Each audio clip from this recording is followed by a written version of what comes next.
爸媽媽，你哋仲記唔記得我哋第一日返學嘅時候？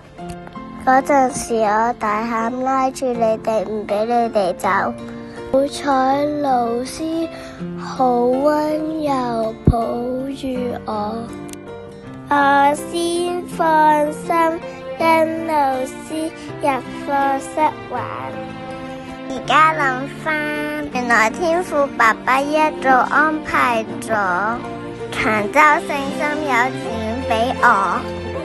呢度有好多玩具，好好食嘅茶點，最重要有好多，有好多好愛我哋嘅人。返嘅時候，我學識自己着鞋，自己執嘢，仲學識咗寫字。老師教我哋要好似聖母媽媽一樣咁溫柔，要似耶穌哥哥咁愛身邊嘅人。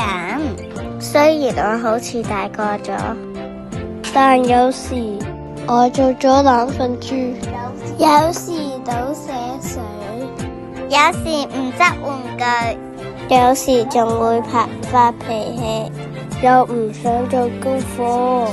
我知道天父會俾我哋勇氣同力量去改過。多謝你哋咁包容我，咁愛我哋。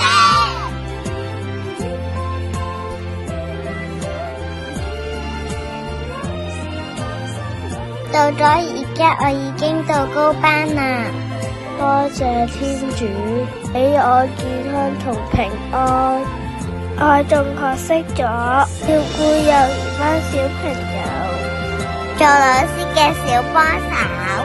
我希望自己好似一盞燈，將天主嘅愛同快樂傳俾身邊每一個人。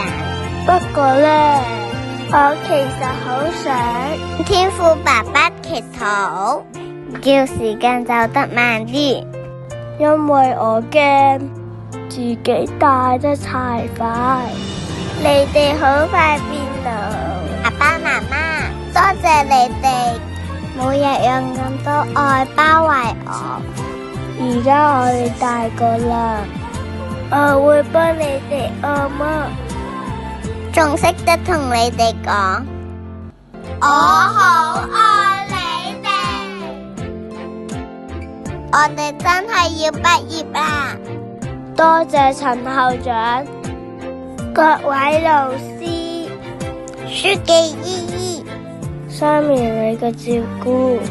雖然我好唔捨得大家，但係我知道天主會拖住我哋隻手，陪我哋一齊上小學。爸爸媽媽呢3年，你哋辛苦啦！